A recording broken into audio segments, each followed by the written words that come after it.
Good morning.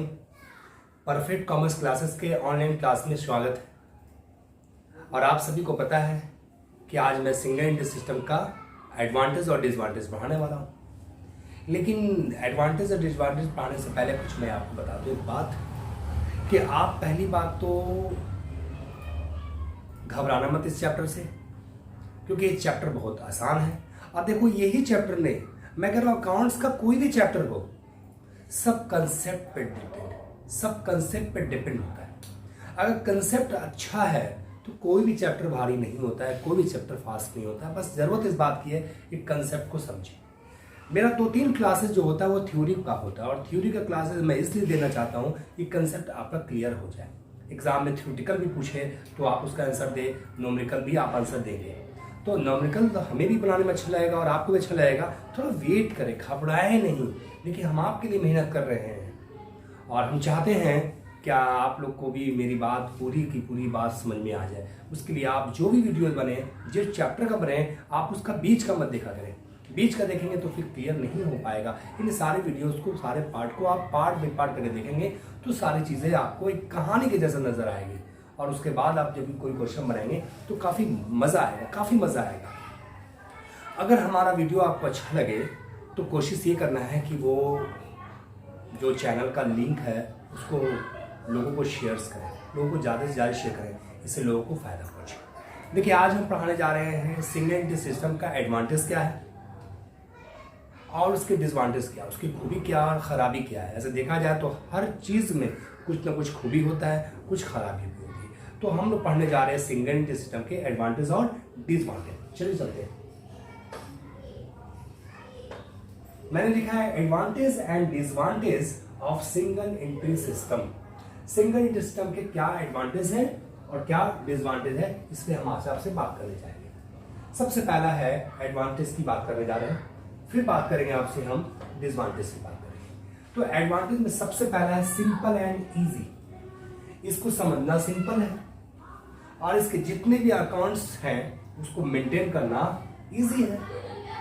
यानी ये वो लोग भी कर सकते हैं जो कम पढ़े लिखे लोग भी होते हैं। जो कम पढ़े लिखे लोग होते हैं उनको कोई रूल और प्रिंसिपल की जरूरत नहीं पड़ती अकाउंट्स के। बस सिंपल तौर पे वो लिखना जानना चाहिए, जिससे बस लिखना जानना चाहिए, जिससे वो आराम से कुछ भी एक हिसाब को मेंटेन करता है। ये हुआ सिंपल एंड इजी मेथड। दूसरा हमारे सामने है इसका, वो है required only basic accounting knowledge. बात तो वही आ गई ना कि देखिए रिक्वायर्स क्या है, ओनली बेसिक अकाउंटिंग। यानी बेसिक अकाउंटिंग क्या है कि अगर अकाउंट का थोड़ा बड़ा मोड़ा भी अगर आपको ज्ञान है, नॉलेज है, तो काम आपका चल जाएगा।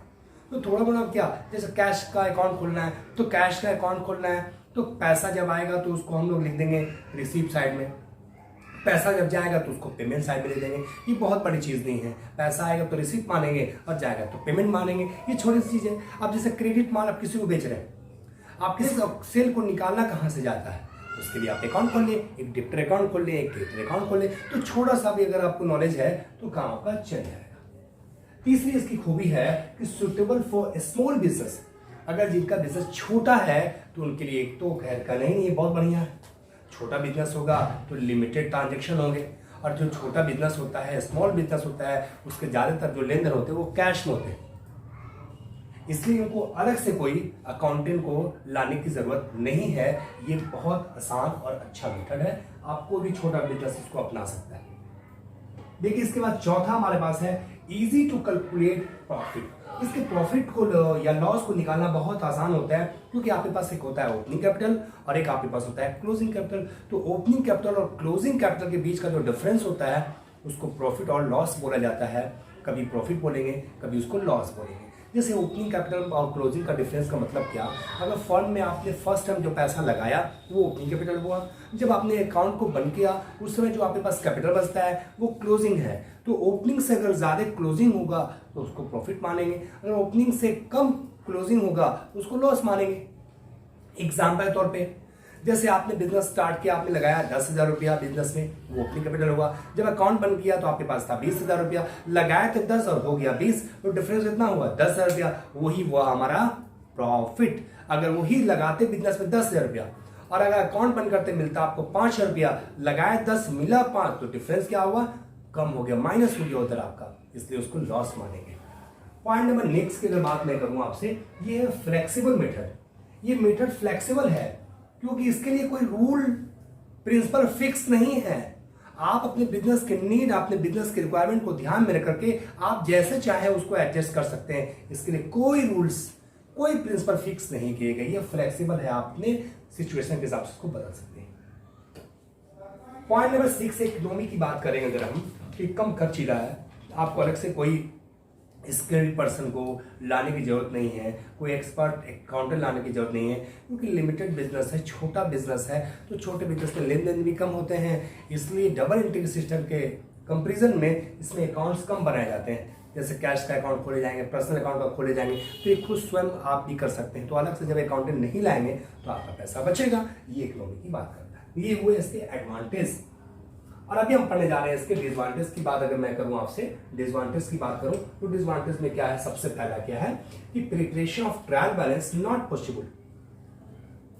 सिंगल एंट्री सिस्टम में पॉसिबल ही नहीं है कि आप ट्रायल बैलेंस बना सके, क्योंकि आप एंट्री किया नहीं है।